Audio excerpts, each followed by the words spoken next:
Back? Well enough? Okay. I'll try not to, I'll just try to talk to you, basically. My name is Jeff Guyton, and I'm an actor. I teach acting over at the Schwartz department. Before I talk about my idea, it's a large idea, but it's a simple idea. I want to thank the other people that have been talking. It's really an exciting thing for me to hear their ideas and to be able to participate in something like this.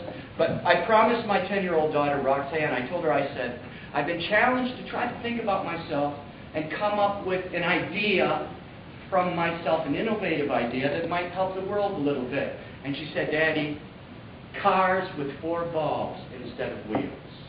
So that's her idea. I promised her I would say that. So that's her innovative idea. And I immediately thought of problems with that. And I thought, no, don't worry about the engineering problems. There are problems with my idea as well.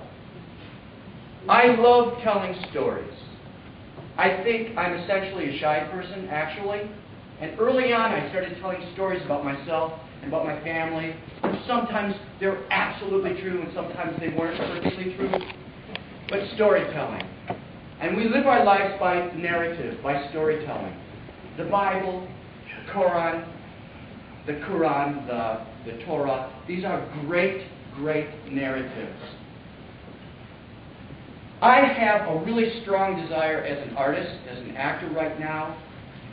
I really want to work with Iranian artists, actors, directors, storytellers, improv artists, stand-up comics, rap musicians. I know there are rap musicians in Tehran.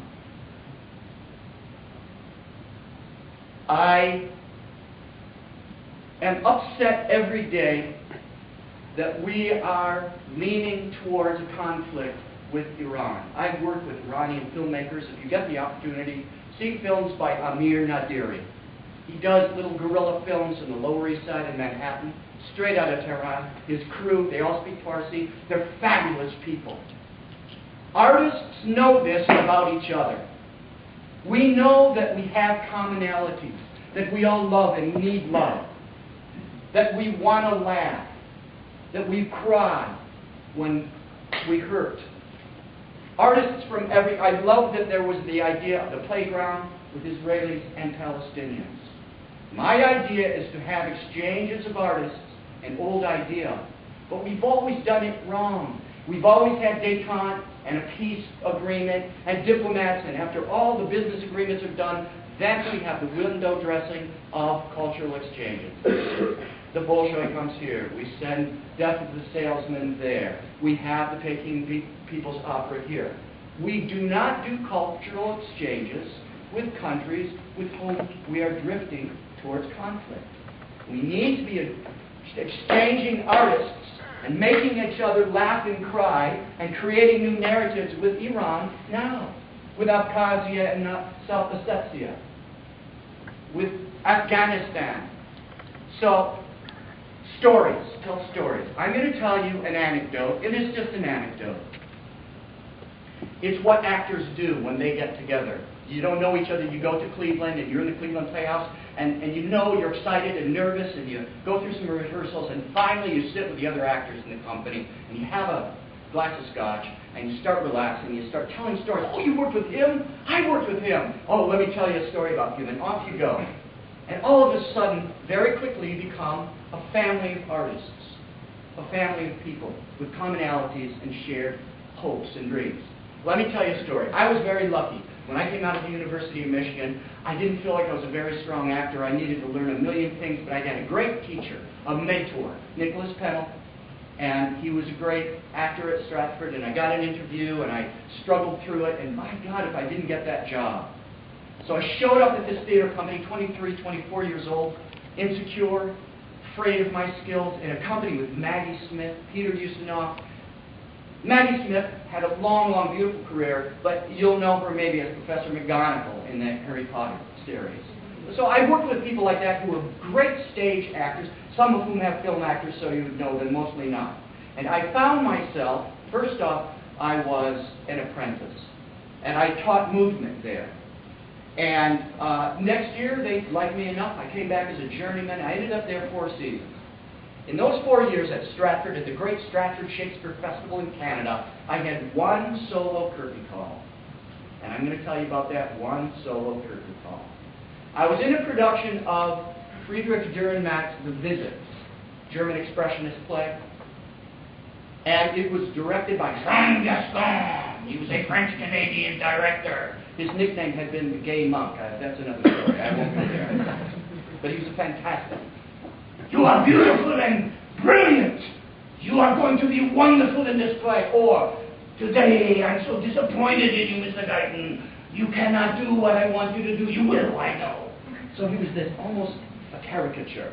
French-Canadian. Stick all this. I want you to be brilliant. And in the play, the leads of the play, it's as close as I can get to it. The leads of the play were Alexis Smith, you won't know, but this beautiful, she was probably 60 at this time, and gorgeous.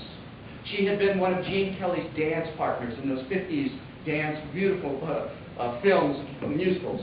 And the lead, and she was playing Madame Zakanazian. 6'1". She was married to the $6 Million Man, if you remember that terrible TV series, Lee Majors. Okay, but so she's this elegant, wonderful, 6'1", gorgeous. And the lead was Bill Hutt, a great, great Canadian actor, also a huge man, 6'4", and great, huge voice. And it was really an interesting bit. The stage was this forced perspective and beautiful art, and sort of like tiny picket fences, a little German village, and little houses. It was not realistic at all.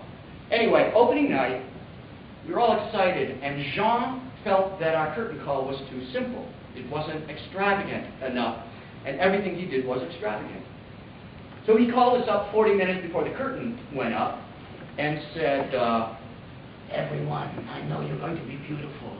And I think the curtain call is not extravagant enough for you.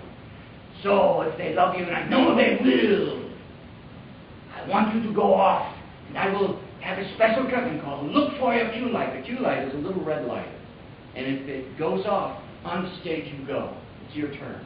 And so they set it off, and I was nervous, and I had all these little opening night cards down. It's a tradition in the theater. You have cards that tell you how, from all the other actors, you give them to each other. Oh, you're so wonderful in the role. Oh, you're so beautiful. I love your work, la, la, la, la, la. And we all need jam. So I wanted to get down there and find out how wonderful I was. And I had to put on a mustache. I had the first scene with Alexis Smith. I was a train conductor, and I had maybe 7 lines. It was my first 7 lines at Stratford. And I came out, and I was nervous, but I was a train conductor, and I looked like a little toy soldier. When I was 23, I looked like I was 12 years old. And like a little sort of dachshund, and I'm with this great Afghan, Alexis Smith. And I came out, and my God, the audience adored our little scene. I was very angry with her for stopping the train.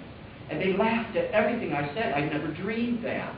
It was really empowering and wonderful, and it was quite a sparkle in the scene. It was that kind of night. It was a magical night. I went off, I was flushed with my success. Next thing, I was a tumbler. When I was a kid, I was a tumbler. And so, at the end of the first act, welcoming Madame Zakanazian in another character, I did this round-off back song. So, boom, right on its feet. I thought, it is great. Everything is happening magically. The best was the very end. I was the one who killed Anton Schill. That was the end of this expressionistic play. And the best thing of all was I was in this fabulous tuxedo. And I had a simple childhood. I'd never worn a tuxedo in my life. And this beautiful, shiny black tuxedo, tailored by the best designers in Canada. And best of all, a huge scarlet cummerbund, because I was his murderer, his death. And that was the color palette of the design. And it was an expressionistic death. All the townspeople gathered around William Hutt, and I was lifted by all the townsmen and lowered down. And there was also a joke that William Hutt did not mind being pressed to death by this new young boy in the company in a beautiful tuxedo. So I'm lowered down on top. We all pull back, and there's Anton Schill dead, and I'm standing in my gorgeous tuxedo, which I admired in the mirror for 10 minutes before I went on.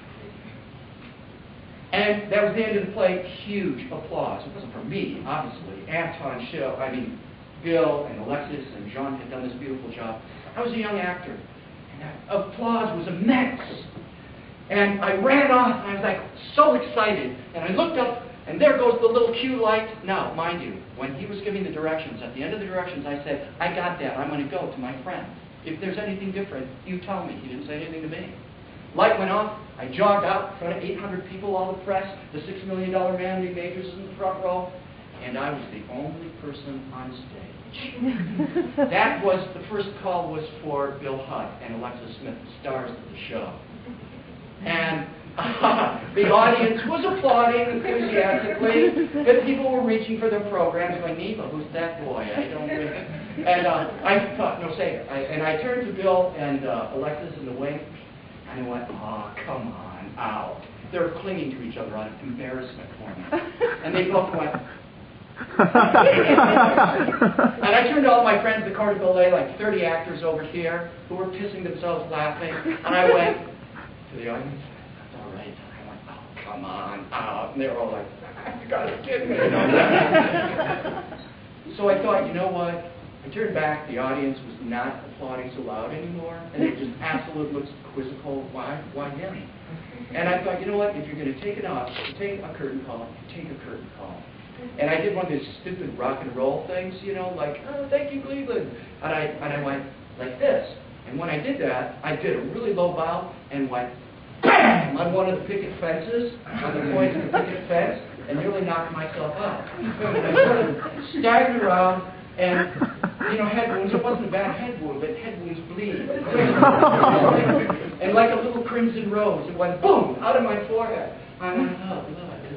And there I was, the idiot. I staggered around bleeding, you know. And then and only then, like, you know, the rodeo clowns trying to disguise the violence in the back, everybody then trundled on and took their curtain call. And I sort of staggered my way, all bloody, and staggered my way off stage left. And the insouciance of you may recognize this. I got up and I went, well, that went pretty well. So I went down quickly. I knew there was a big party in the Chalmers Lounge, the bar behind in the Avon Theater. I went down to stage management, and they cleaned me all up, and they put those butterfly stitches over it. I got real stitches the next day. And I went up to the bar with complete foolish insouciance. Up to the top step, and there was all this hubbub, you know, the $6 million man and all the donors and the other directors and the critics. And everybody was talking and enjoying themselves. And I got to the top step, and it got very, very quiet. Like, oh, there's the little ninny. And Jean was sitting at the bar, and the crowd of people sort of opened up. As, you know, like, get out of the way, you know, sort of like the Red Sea, maybe he'll throw something at the little fool, it's hard to know. And it opened up, and John was at the, this is when you can do this, was at the bar with a big cigar. And he turned to me and he goes, I saw you come on stage yourself, and I thought that little idiot was destroying my play. Then I saw you bow, and hit your head on the fence, and start bleeding. And I thought, it is so grotesque. Duranac would have loved it. It was brilliant! He came and gave me a big hug.